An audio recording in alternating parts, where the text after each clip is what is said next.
इति नामिने। नमो विष्णुपादाय कृष्णपृष्ठाय भूतले श्रीमते भक्तिवेदांत स्वामिनिति नामिने। नमस्ते सारस्वते देवे गौरवाणी प्रचारिणे निर्विशेष शून्यवाद पाश्चात्य देशतारिणे। श्रील प्रभुपाद की जय, गुरु महाराज की जय। जय जय श्री चैतन्य जय नित्यानंद श्री अद्वैत चंद्र जय गौर भक्त वृंद। जय जय श्री चैतन्य जय नित्यानंद श्री अद्वैत चंद्र जय गौर भक्त वृंद। जय जय श्री चैतन्य जय नित्यानंद श्री अद्वैत चंद्र जय गौर भक्त वृंद। तो ऋषि गौड़ निताय की जय, श्रील प्रभुपाद की जय, गुरु महाराज की जय। तो हम लोग देख रहे हैं वैष्णवों का महिमा, वैष्णव का गुणगान। भगवान कृष्ण कहते हैं उद्धव जी से, न तथा मे प्रियतम आत्मयोनिर्न शंकर न च संकर्षणो न श्री नैवात्मा च यथा भवान्। हे उद्धव, न तो ब्रह्मा, शिव, संकर्षण, लक्ष्मी जी, न ही मेरी आत्मा ही मुझे इतने प्रिय हैं जितने कि तुम हो। तो भगवान अपने भक्तों का गुणगान गा रहे हैं और भगवान कह रहे हैं उद्धव जी से कि उद्धव, तुम्हारे जैसा भक्त मुझको बहुत प्रिय है, very very dear to me, बहुत प्रिय है। ब्रह्मा जी भगवान का बेटा है, भगवान का पुत्र है। बोलते मेरा बेटा ब्रह्मा, वह भी मुझको उतना प्रिय नहीं है जितने तुम हो। भगवान शिव, शंकर भगवान, वो भगवान कृष्ण का आत्मा है। शिव जी को भगवान बोलते हैं, शिव जी आप तो मेरी आत्मा ही है, आप तो मेरी आत्मा है। तो कहते हैं कि मेरा आत्मा शिव जी भी मुझको तुम्हारे समान प्रिय नहीं है। फिर संकर्षण, संकर्षण श्री बलराम भगवान के भाई है। कहते हैं ये जो संकर्षण है, बलराम है मेरा अपना आत्मज, मेरा भाई, मेरा भाई भी उतना मुझे प्रिय नहीं जितना कि तुम हो। फिर बोलते मेरी अर्धांगिनी लक्ष्मी, लक्ष्मी भी मुझे उतना प्रिय नहीं है जितना कि तुम जैसा भक्त प्रिय है। फिर बोलते भगवान मैं खुद को भी उतना प्रेम नहीं करता, स्वयं को भी उतना प्रेम नहीं करता जितना मैं तुमको करता हूँ, तुम्हारे जैसे भक्तों को करता हूँ। तो यहाँ पे भगवान भक्त की बहुत महिमा गा रहे हैं। भगवान के भक्त उनको सबसे प्रिय है, सबसे प्रिय है, सबसे प्रिय है। निरपेक्षम मुनिम शांतम निर्वैरम समदर्शनम अनुव्रजामि हम नित्यम भूयेत्य अंघ्रिरेणुभिः।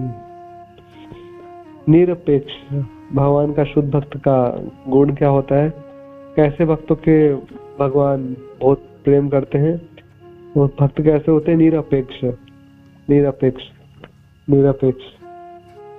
जो भक्त लोग होते हैं वह निजी इच्छाओं से रहित होते हैं।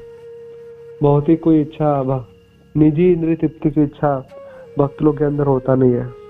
हर प्रकार के, सभी प्रकार के भौतिक इंद्रिय तृप्ति की इच्छाओं से भगवान का भक्त रहित होता है। भौतिक इच्छा से पूरी पूरी शून्य होता है भगवान का, निरपेक्ष होता है, निरपेक्ष, निरपेक्ष। और इच्छा करता है, इच्छा विहीन वो जीरो नहीं होता, जीरो, सारी इच्छा शून्य हो जाए ऐसा नहीं होता।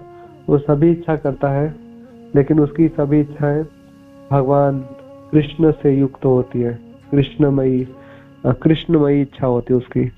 कृष्ण की सेवा के लिए वो समस्त भोगों को स्वीकार करता है। वो फल्गु वैरागी नहीं होता, फल्गु वैरागी नहीं होता। वो युक्त वैरागी होता है। वो सब संसार के सब सुख सुविधाओं को स्वीकार करेगा, सब भोग विलास को स्वीकार करेगा, लेकिन उनको भगवान श्री कृष्ण का सेवा में लगाएगा। भगवान कृष्ण बहुत अच्छा धन कमाएगा, धन को भगवान की सेवा में दान में लगाएगा, भगवान के ग्रंथों के प्रचार में दान में लगाएगा, भगवान के भक्तों की सेवा में लगाएगा। तो धन से भगवान की सेवा करेगा। वो बहुत सुंदर बड़ा बहुत सुंदर आलीशान वो बंगला बनाएगा, लेकिन उस बंगले के जो मालिक होंगे वो भगवान कृष्ण होंगे, और वो वैष्णव को इनवाइट करेगा और उसमें बहुत सुंदर प्रोग्राम कराएगा। और उसके बाद बहुत सुंदर अच्छा वो फूड आइटम्स, अच्छे भोजन बनाएगा, लेकिन सारे भोजन भगवान को अर्पित करके वैष्णव को खिलाएगा। तो बहुत सुंदर गाड़ी रखेगा, लेकिन वो गाड़ी से भगवान के भक्त लोगों को भगवान के धाम आदि में दर्शन कराएगा, प्रोग्राम शादी में लेके जाएगा। और तो इस प्रकार से युक्त वैरागी रहता है। युक्त फल्गु वैरागी नहीं कि सब माया है माया है माया है यह कह के सबका त्याग कर दे, सबका त्याग कर दे। अच्छा घर में नहीं रहना, अच्छा भोजन नहीं बनाना, और अच्छे कपड़े नहीं पहनना, फटे पुराने कपड़े, ऐसा कुछ नहीं। प्रचार के लिए अच्छे कपड़े पहनने होते हैं, और अच्छे तो थोड़ी सुख सुविधा जो प्रचार के लिए आवश्यक होता है उसको ग्रहण करना होता है।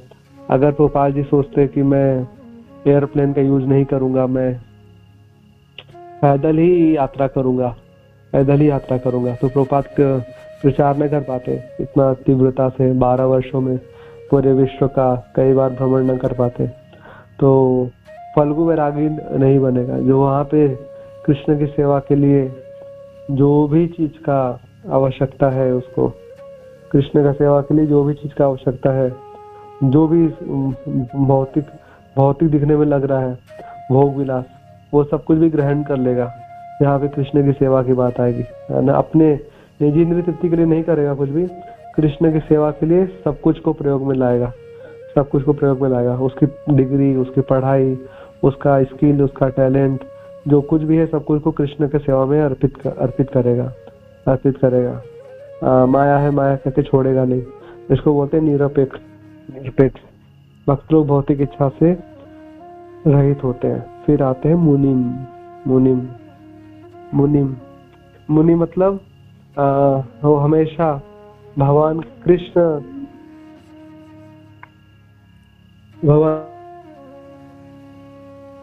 के लीला, कृष्ण के विचारों में मग्न रहेगा, मनन करेगा। मुनि लोग मनन करते हैं, चिंतन करते हैं। तो जो भक्त रहेगा उसका मन में, उसका मस्तिष्क में, उसकी चेतना में कृष्ण बसे रहेंगे, हमेशा कृष्ण बसे रहेंगे। वो हमेशा ये सोचेगा कि कृष्ण का कार्य कैसे करूं, कृष्ण को कैसे संतुष्ट करूं, कृष्ण को कैसे खुश कर दूं, गुरु को कैसे खुश करूं, प्रभुपाद को कैसे खुश करूं। प्रभुपाद जी हमेशा अपने गुरु महाराज के बारे में सोचते रहते थे। वो मेरे गुरु महाराज ने मुझको 2 आदेश दिया है, पाश्चात्य देशों में अंग्रेजी भाषा में प्रचार करना है और पुस्तकें छापनी है। तो हमेशा सोचते थे। तो प्रभुपाद मुनि थे, हमेशा उनके चिंतन में रहते था यही कि मैं 2 काम कर पाऊंगा तो मेरे गुरु महाराज खुश हो जाएंगे। तो प्रभुपाद मुनि थे। और हमारे जो प्रभुपाद के शिष्य लोग हैं, गुरु महाराज लोग, गुरु माँ आदि, ये सब लोग मुनि लोग हैं। ये लोग भी हमेशा यही चिंतन करते रहते हैं कि मैं प्रचार कर पाऊं, प्रभुपाद की आज्ञा है, और प्रभुपाद खुश हो पाए। प्रभुपाद जितना मैक्सिमम एफर्ट दे सकते हैं अपने शरीर से वो पूरा दे रहे हैं प्रभुपाद को खुश करने के लिए। मनन करते हैं। तो मुनि लोग हैं, मुनि मतलब जो जिसका मन कृष्ण में लगे, जिसका मन कृष्ण के विचारों में, कृष्ण की सेवा में लगे, वह मुनि है। नारद जी वो मुनि है। नारद जी हमेशा सर्वत्र विचरण करते रहते हैं, परिव्राजक आचार्य है। और उनकी चेष्टा ये रहती है कि संपूर्ण ब्रह्मांडों में भगवान श्री कृष्ण का भक्ति का प्रचार करें। तो मुनि लोग हैं, ये चारों कुमार मुनि है। जो भी कृष्ण का बारे में चिंतन करता है वो मुनि है, मुनि है। सारी गोपी जन वो मुनि है, यशोदा मैया, ब्रजवासी लोग, सब लोग मुनि लोग हैं, मुनि। और जो भी भक्त कृष्ण का चिंतन करता है वो मुनि है, मुनि मनन कर रहा है कृष्ण में, कृष्ण की सेवा के लिए मनन कर रहा है। और उसके बाद आते हैं शांतम, शांत। भगवान का जो भक्त होता है वो शांत रहता है, शांत। कोई भी परिस्थिति भक्त को विचलित नहीं कर सकती, विचलित नहीं कर सकती, शांत रहता है। शांत क्यों रहता है? क्योंकि भक्त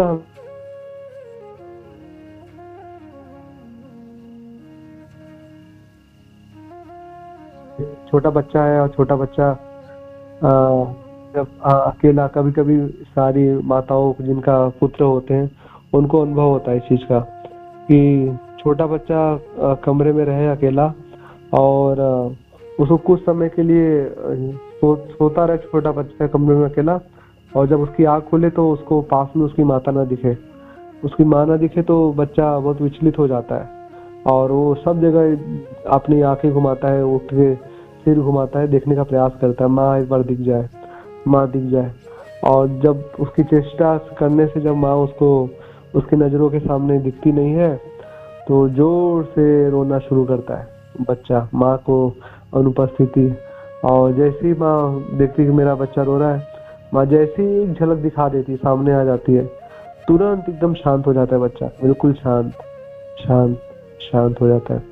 और माँ आसपास रहे, माँ बच्चे के सामने रहे, बच्चा अपना सोया सोया रहेगा, चलता रहेगा, दूध पीता रहेगा, इधर उधर बिस्तर पे घूमता रहेगा, लेकिन उसको पलट के जब देखेगा तो माँ दिखनी चाहिए।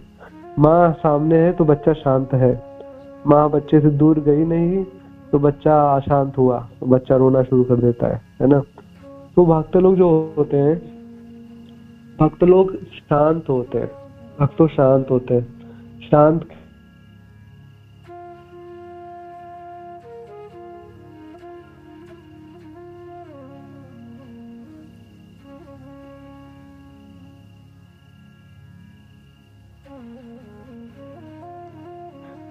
बैठे होते हैं भक्त के बगल में ही भगवान बैठे होते हैं, है ना। भक्त के आमने सामने रहते हैं भगवान, है ना, प्रत्यक्ष सामने रहते हैं, भक्त के निकट में दर्शन कर पाता है भगवान का। कृष्ण का दर्शन उनका भक्त कर पाता है, नजदीक देख पाता है, इसलिए भक्त शांत रहता है। जीवन में भक्त के भौतिक जगत में है तो दुखालय है, यहाँ पे उथल पुथल तो मचेगा ही, है ना। हम बिल्कुल भक्ति में आ जाए और हम सोचे कि बिल्कुल शांति बनी रहेगी जीवन में, कुछ उथल पुथल नहीं होने वाला। अब कृष्ण की भक्ति में आ गए तो एकदम जीवन परफेक्ट चलना चाहिए और धमाका नहीं मचना चाहिए जीवन में, अशांति नहीं होना चाहिए, दुख नहीं आना चाहिए। तो ये अनरियलिस्टिक एक्सपेक्टेशन है, एक ऐसा हम उम्मीद लगा रहे हैं जो सही नहीं है, वास्तविक नहीं है, अनरियलिस्टिक एक्सपेक्टेशन। तो ऐसा होने वाला है नहीं।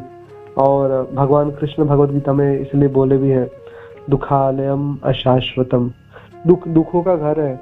यहाँ पे रहेंगे तो भक्त भी बीमार पड़ता है, भक्त को बीमारी होगी, भक्त भी बूढ़ा होगा, भक्त को भी फाइनेंशियल प्रॉब्लम होगी, और भक्त भी का भी मृत्यु आएगा, और भक्तों को भी बहुत तरह के बहुत कुछ प्रॉब्लम्स होता है भक्त के जीवन में। भौतिक संसार का जो थप्पड़ भक्त को भी लगता है, ऐसा नहीं कि वो बचा रह जाएगा, उसको संसार का ताप सताएगा नहीं, उसको भी आएगा। लेकिन सारे संसार के विचलित करने वाले जो विषम परिस्थितियां होती है, उन सब विषम परिस्थितियों में भी भक्त शांत रहता है, विचलित नहीं होता, शांत रहता है। क्योंकि जैसी समस्या को देखता है उसके बाद कृष्ण को देखता है तो मुस्कुरा देता है, कृष्ण है ना, बस फिर क्या चिंता की क्या बात है ना। और कृष्ण है तो कृष्ण, मैं कृष्ण का भक्त हूँ, तो मेरे जीवन की हर सब कुछ कृष्ण के द्वारा नियंत्रित होंगी, है ना। और जो समस्याएं भी आ रही हैं, जरूर इनके पीछे कुछ अच्छा कुछ छिपा होगा। हर तरह से भक्त शांत रहता है, शांत रहता है। भक्त ये जानता है कि जो भी समस्या आ रही है, ये कर्मों का बंधन से नहीं है, कर्मों का बंधन से नहीं है, कर्म से समस्या नहीं आ रही। ये जो समस्या आ रही है, भगवान कृष्ण का कुछ इच्छा होगा, इच्छा होगा। मुझे भगवान कृष्ण कुछ ऊंचा उठाना चाहते होंगे, या भगवान कृष्ण इस समस्याओं के बदले में मेरे साथ कुछ और अच्छा करना चाहते होंगे, जो मुझे अभी वर्तमान में समझ में नहीं आ रहा है कृष्ण का प्लानिंग। देखिए, दो ही चीज होता है, या तो आपका इच्छा पूरा होगा जो आप चाहते हैं, और आपके लाखों प्रयास करने पे भी आपको अगर अनुकूल चीज नहीं मिल पा रहा है जो आप चाहते हैं, और प्रतिकूल प्रतिकूल होता चला जा रहा है, कुछ और ही हो रहा है जो आप नहीं चाहते हैं, तो साधारण सी बात है कि कृष्ण का इच्छा पूरा हो रहा है, वो हो रहा है जो कृष्ण चाहते हैं। कृष्ण की इच्छा पूरी तो अच्छा हो ना, कि आपकी इच्छा ना पूरी हो, कृष्ण की इच्छा पूरी हो जाए, है ना। तो उस कृष्ण की इच्छा पूरी होने में कभी कभी तकलीफ भी मिलती है ना।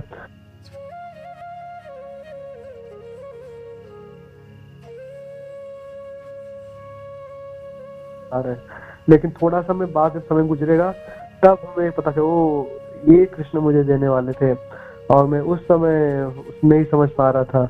तो कृष्ण तो दयालु ही है, कृष्ण तो दया ही किए मेरे मेरे ऊपर। उस समय मुझे तकलीफ हो रही थी, लेकिन कृष्ण ने मेरे लिए बहुत अच्छा कुछ सुंदर सोचा था। तो कृष्ण का इंटरफेरेंस देखता है। भक्त के जीवन में कर्मों का नहीं होता, कर्म तो कब के कट जाते हैं भक्तों के, कर्म का नहीं आता है। कृष्ण के भक्त के जीवन में ग्रह नक्षत्र आदि का, ग्रह दशा खराब चल रही, ये दशा हो रही, ये कुछ ग्रह दशा आदि का नहीं होता।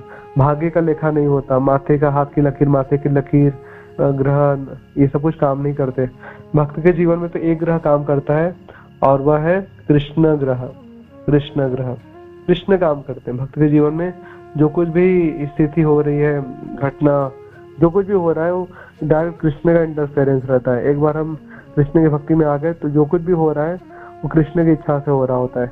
तो एक भक्त ऐसा जब जानता है तो शांत रहता है, विचलित नहीं होता, विचलित नहीं होता। दूसरा, मान लीजिए अगर हम हमारे जीवन में कर्मों का भी आ रहा है, कर्मों का भी आ रहा है, हमसे कुछ बुरा कर्म हुआ, हमारे प्रारब्ध, पुराने समय में कुछ खराब कर्म हुए, वो प्रारब्ध बन के खराब हमारे सामने आ रहा है, तो भी भक्त शांत रहता है। भी भक्त शांत रहता है कि उस वक्त सोचता है कि बहुत ज्यादा कुछ खराब होने वाला था, तो कृष्ण वो थोड़ा थोड़ा में दे दिए, मेरे प्रारब्धों को कृष्ण कम कर दिए, कम कर दिए, तो शांत रहता है। अगर मान लीजिए पूरा प्रारब्ध भी मिल रहा है भक्त को, मान लीजिए कम भी नहीं हुआ, पूरा भी मिल रहा है, ऐसा भी भक्त सोचे पूरा ही हम मुझे मिल रहा है मेरा, कोई भक्त शांत रहेगा, भक्त शांत रहेगा। वो सोचेगा कि ठीक है, अच्छा है, जल्दी से जल्दी मैं मेरा प्रारब्ध कर्म यहाँ पे मैं भोग खत्म हो जाए, ताकि मैं पाप पुण्य के कर्मों से मैं पूरी तरीके से मुक्त हो जाऊं, और ताकि मैं भक्ति अच्छे से कर पाऊं, भक्ति अच्छे से कर पाऊं। तो हर और भगवान से उसे शक्ति मिलती ही रहती है। भगवान बगल में रहते हैं तो उसको हिम्मत मिलती है, वो भगवान से वो कठिन परिस्थितियों को सहन करने की उसको जो ऊर्जा आती है, शक्ति आती है, भगवान उसे देते हैं। ददामि बुद्धि योगम तम ये जना पर्युपासते, भगवान बुद्धि प्रदान करते हैं कि कैसे कृष्ण की भक्ति में आगे बढ़े कठिन परिस्थितियों में भी। सब भक्तों के जीवन में कुछ कठिनाई आई है, लेकिन भक्त शांत शांत रहे, शांत रहे, विचलित नहीं हुए। प्रहलाद महाराज छोटा बच्चा है, वो वेरी गुड एग्जाम्पल। कितना कठिनाई आया प्रहलाद महाराज के जीवन में, लेकिन विचलित नहीं हुए प्रहलाद महाराज, डरे भी नहीं थे। क्यों नहीं डरे थे? क्योंकि हर बार भगवान को देखते थे। वो जब भी हिरण्यकश्यप को मारने का प्रयास करवाता तो भगवान का दर्शन करते थे, तो वे शांत, बिल्कुल विचलित नहीं होते थे। कृष्ण है ना, मेरी रक्षा करेंगे, और मारना होगा तो मार देंगे, मान लो उनका मैं अंश हूँ, उनका बच्चा हूँ, जो उनका मर्जी वो करे। तो मारी भी राखी वो जो इच्छा तुम्हार, नित्य दासेर प्रति तुम्हारा अधिकार। इसलिए प्रहलाद महाराज शांत रहे, शांत रहे, हमेशा शांत रहे, विचलित एक भी। हम पूरी हम भागवतम में उनके पास टाइम पढ़ेंगे, एक बार भी थोड़ा भी विचलित हुए नहीं प्रहलाद महाराज, शांत रहे थे। और क्योंकि कृष्ण के दर्शन कर पा रहे थे, निकट में कृष्ण को दिखते थे, हर बार विष्णु को बचा रहे थे, शांत थे, कृष्ण पे निर्भर थे और पूरी शरणागति थी कृष्ण के लिए। तो ये शिक्षा है हम सबों के लिए भी। हम सब भौतिक जीवन, भौतिक संसार में है, तो यहाँ के कुछ एडवर्स सिचुएशंस हमारे लाइफ में होंगे। हमेशा सुख सुख सुख, आनंद आनंद आनंद ऐसा हो नहीं सकता है ना। दुख भी आएगा कुछ कुछ, तो भी हमको शांत रहना है और कृष्ण पे विश्वास रखना है। कृष्ण से विश्वास डगमगाना नहीं चाहिए। और जो भी हो रहा है अच्छा हो रहा है। तुरंत हमें समझ में नहीं भी आता तो कुछ समय बाद पता चलेगा, लेकिन धैर्य रखना है, धैर्य रखना है। भक्ति पास से विचलित नहीं होना है। कृष्ण पर से विश्वास उठना नहीं चाहिए। तो उसको बोलते हैं शांत। और भगवान बहुत गीता में बोले भी है, सुहृदम सर्वभूतानम, मैं सब जीवों का दयालु सुहृद मित्र हूँ। भगवान बोलते हैं सुहृद हूँ मैं, भगवान कह रहे हैं। फिर यहाँ पर शांत, तो शांत होना चाहिए भक्त को। शांत, गुस्सा नहीं करेगा भक्त, शांत रहेगा, शांत। विचलित करने वाली कंडीशन भी हो, जब पूरा गुस्सा करने का 1 करोड़ कारण हो कि अब गुस्सा आएगा, अब ब्लास्ट होगा, तो भी भक्त शांत रहे। गुरु महाराज कहते हैं कि भक्त को अपने सिर पर 2 किलो का बर्फ जमा के रखना चाहिए, हमेशा एकदम शांत रहे। कुछ भी हो जाए गुस्सा न दिखाए, शांत शांत शांत रहे, शांत। जो कार्य शांति से, प्रेम से नहीं बन सकता, गुस्से से वो कार्य कभी बनेगा नहीं। गुस्से से कार्य हमेशा बिगड़ा है और आगे भी बिगड़ता रहेगा। गुस्से से कोई कार्य बन नहीं सकता है। तो परिस्थिति कितना भी वो क्रोध वाला हो, तो तुरंत इमीडिएट एक्शन नहीं लेना चाहिए, तुरंत एक्शन नहीं लेना। भक्तों के लोग से डीलिंग करने के समय भी कोई गड़बड़ियां हुआ तो तुरंत इमीडिएट एक्शन नहीं लेना चाहिए। जहाँ पूरा हमें दिख रहा है सामने वाले भक्त का पूरा गलती है, तो भी हम लोगों को थोड़ा शांत रहना चाहिए। उस समय अपने आप को शांत करना चाहिए। सहन कर लो, शांत रहो। और थोड़ा समय बाद जब पूरा मन चित्त स्थित हो जाए, पूरा एकदम शांत हो जाए, प्रसन्नचित हो जाए, तो फिर जाके भक्त लोगों के साथ फिर डीलिंग करिए। उस समय एक्शन लेंगे तो हम ब्लास्ट होंगे, सामने वाला भक्त भी ब्लास्ट होगा और उससे जो भी परिणाम होगा वो दुखदायी होगा और अच्छा नहीं आएगा परिणाम।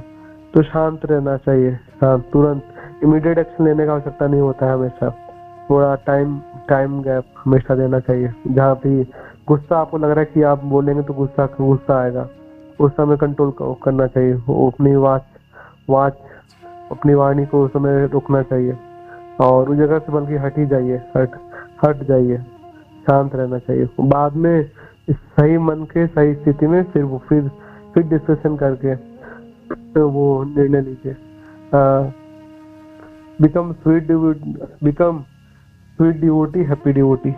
एक मधुर भक्त बनिए और खुश भक्त बनिए। स्वीट मधुर भक्त। भगवान वो मधुराष्टकम है ना, भगवान का सब कुछ मधुर है, एवरीथिंग इज मधुर। चलना, हंसना, बोलना और सब कुछ मधुर है कृष्ण का। होठ सब कुछ मधुर है। भक्त को भी मधुर बनना चाहिए, स्वीट डिवोटी। कोई हमारे बारे में जब सोचे, बोले, बात करे तो हमारा छवि एक मधुर भक्त के रूप में किसी भक्त के हृदय में उभरे। मधुर है, कितने प्यारे भक्त है ये, है ना।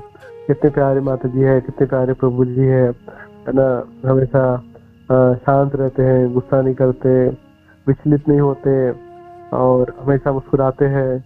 और प्रेम इतना उमड़ता है, ऐसा भक्त कोई कैसे हो सकता है? इतना प्रेम किसी के अंदर कैसे आ सकता है ना।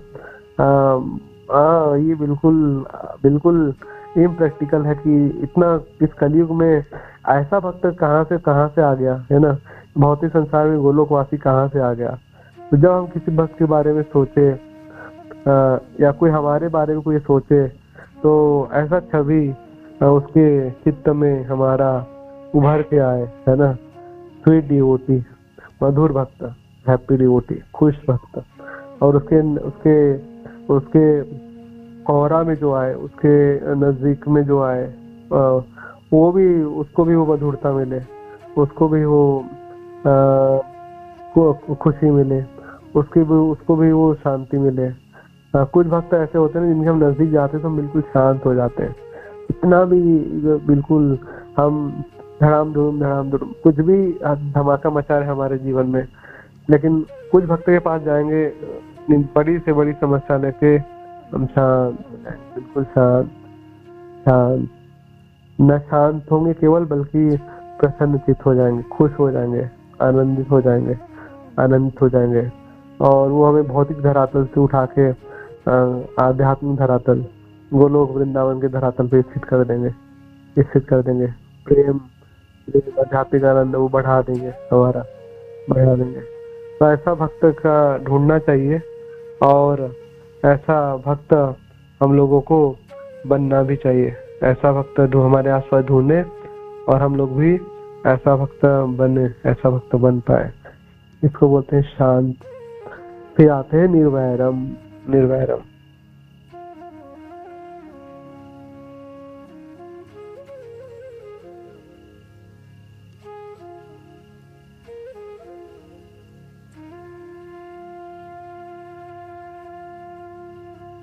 रहेगा, जितना शत्रु के बारे में सोचेगा उसका हृदय जलता रहेगा, उसका हृदय हमेशा जलता रहेगा। शत्रु के बारे में सोच सोच के हृदय बिल्कुल जलता रहेगा, धधकता रहेगा, धधकता रहेगा, जलता रहेगा।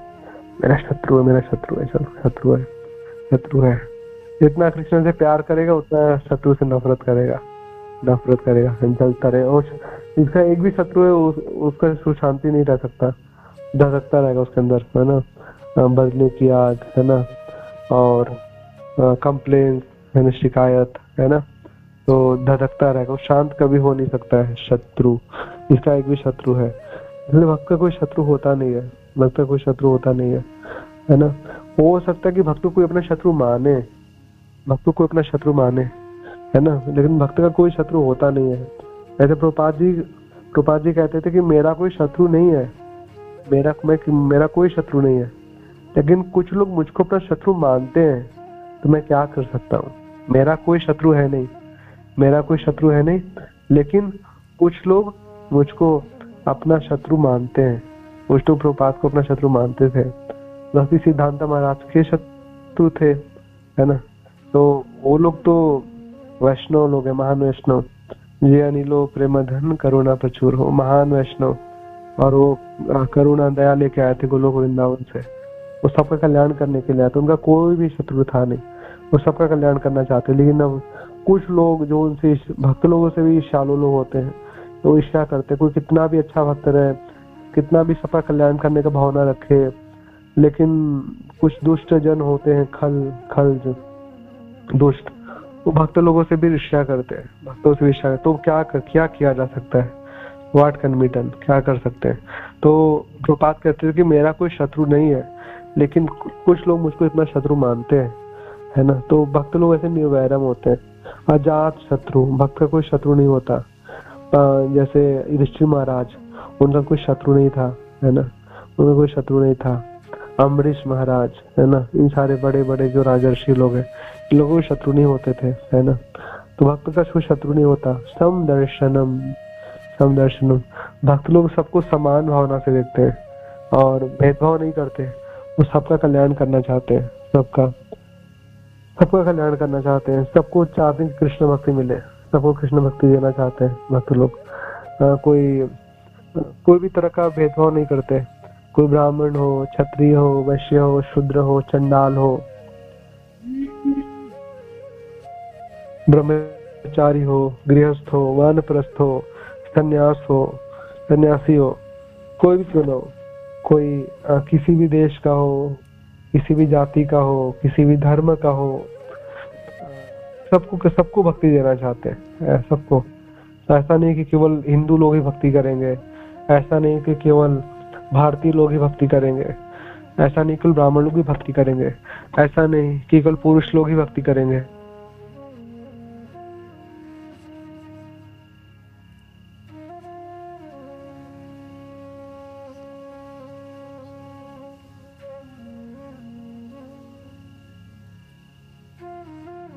इवन भक्त लोग तो जानवर, पशु, कीड़े मकोड़े, पेड़ पौधे सबको भक्ति देने का प्रयास करते हैं। सबके लिए दया दिखाते हैं, जोर जोर से कीर्तन करते हैं ताकि पेड़ पौधों का कल्याण हो जाए, कीड़े मकोड़ों का कल्याण हो जाए। और प्रसाद छोड़ते हैं, प्रसाद देते हैं, प्रसाद, ताकि वो जानवर पक्षी खाए, उनका कल्याण हो। तो भक्त लोग हर प्रकार से दयालु होते हैं, हर प्रकार से दया दिखाना चाहते हैं भक्त लोग। Always always merciful, always merciful. भगवान ऐसे भक्तों को भगवान बहुत प्यार करते हैं, जो जिन भक्तों के अंदर ऐसा गुणावली होती है, भगवान ऐसे भक्तों को बहुत प्यार करते हैं। फिर कहते हैं, भगवान कह रहे हैं, कृष्ण अनुव्रजामि हम नित्यम पुए यत्यंगरी रेणु भी। भगवान कह रहे हैं कि मैं ऐसे महान भक्तों के मैं पीछे पीछे चलता हूँ, ऐसे महान भक्तों के मैं पीछे पीछे चलता हूँ। अनुव्रजामि हम नित्यम, मेरे भक्त जब ऐसे भक्त जब चलते हैं तो उनके पीछे पीछे कृष्ण चलते हैं। कृष्ण क्यों चलते हैं कि जब ऐसे शुद्ध भक्त का जो चरणों का धूल धूल जब उड़ेगा, भगवान के शरीरों पे लग जाएगा, भगवान के शरीरों पे लग जाएगा, और भगवान के अंदर स्थित अनंत कोटि ब्रह्मांड पवित्र हो जाएंगे। भगवान अपनी पवित्रता मानते हैं, अपनी पवित्रता। शुद्ध भक्त के पीछे पीछे चलते, भगवान भक्त का भक्त आगे के चलेगा, भगवान पीछे पीछे चलेंगे, भगवान पीछे पीछे चलेंगे, है ना, भगवान पीछे पीछे चलेंगे। और ऐसे भक्तों को भगवान अपना प्राण मानते हैं। भक्त भगवान को प्राण मानेगा, भगवान ऐसे भक्तों को अपना प्राण मानेंगे। या एक दूसरे को बहुत प्यार करते हैं, है ना, एक दूसरे को बहुत प्यार करते हैं, बहुत बहुत प्रेम करते हैं भगवान। सनातन गोस्वामी वो जब जगन्नाथपुरी गए थे, जंगल के रास्ते से गए थे, कटीली झाड़ियां थी, शरीर कट गया उनका, घाव लग गए, शरीर कट गया, घाव लग गए। जब घाव वगैरह लग गया उनको काफी ज्यादा, तो घाव वगैरह लगने से उनके पस आ गया, उनके शरीरों में पस आ गया, घाव लगने से शरीरों में उनके पस आ गया। तो चैतन्य महाप्रभु भगवान चैतन्य महाप्रभु उनको गले लगाते हैं, हर दिन गले लगाते हैं। और वो चैतन्य महाप्रभु जब उनको गले लगाते हैं, सनातन गोस्वामी मना करते हैं, भगवान मुझको गले मत लगाइए, आपका शरीर घाव से गंदा हो जाता है। जब भगवान गले लगाते तो घाव का पस भगवान चैतन्य महाप्रभु के शरीर में लग जाता, वो मना करते थे, और मत लगाइए मत लगाइए। तो भगवान चैतन्य महाप्रभु बोलते, अरे सनातन, मुझको गले लगाने दो, तुम्हारे स्पर्श करने से तो मेरी पवित्रता बढ़ती है, मैं पवित्र हो जाता हूँ, और मेरे अंदर इससे सारे ब्रह्मांड पवित्र हो जाते हैं, तो मुझे गले लगाने दो, मुझे गले लगाने दो। तो भगवान चैतन्य महाप्रभु उनको इस प्रकार से गले लगाते थे। तो फिर सनातन गोस्वामी ने सोचा कि भगवान तो मान नहीं रहे हैं, और मुझे अच्छा नहीं लग रहा है, तो ये शरीर इतना खराब हो गया है, तो क्यों जगन्नाथ रथ यात्रा निकली कि मैं आत्महत्या कर लूंगा, रथ के पहिए के नीचे में सो जाऊंगा। तो भगवान चैतन्य महाप्रभु, कृष्ण ही परमात्मा है, उनको पता चल गया। तो उन्होंने फिर सबके सामने बोला कि देखो, हमारे बीच में एक चोर है। तो सब बोले, कौन चोर है वैष्णव के बीच में? बोले, ये सनातन चोर है, ये दूसरे का संपत्ति, मेरा संपत्ति ये नष्ट करना चाहता है, मेरा संपत्ति नष्ट करना चाहता है। तो फिर बोले, सनातन, ये जो तुम्हारा शरीर है तुम्हारा नहीं है, ये मेरा शरीर है, और मुझको बहुत सारे काम करने हैं इस शरीर के माध्यम से, मुझे बहुत सारा काम करना है, तो तुम इस शरीर को नष्ट नहीं कर सकते, यू कैन नॉट डिस्ट्रॉय, तुम इस शरीर को नष्ट नहीं कर सकते, you can not destroy this body. तो इस प्रकार से भगवान सनातन गोस्वामी को समझाया कि अगर आत्महत्या करने से कृष्ण मिल रहे होते हैं तो करोड़ों बार आत्महत्या करना चाहिए था, आत्महत्या करने से कृष्ण नहीं मिलेंगे। तो फिर सनातन गोस्वामी फिर आत्महत्या करने का विचार त्याग देते हैं। भगवान चैतन्य महाप्रभु की कृपा से उनका शरीर का घाव ठीक हो जाता है, फिर वो सेवा में लगते हैं और महाप्रभु उनको वृंदावन भेजते हैं। तो आज ये और करेंगे। Thank you very much. Hare Krishna. जगत गुरु शिला प्रभुपाद की जय, गुरु महाराज की जय, और भक्तवृंद की जय।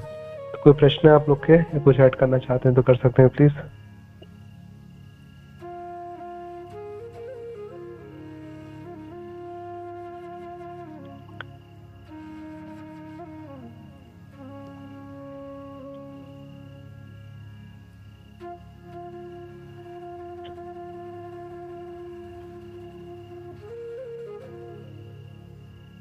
हरे कृष्णा। कोई प्रश्न आप लोग के तो कर सकते हैं।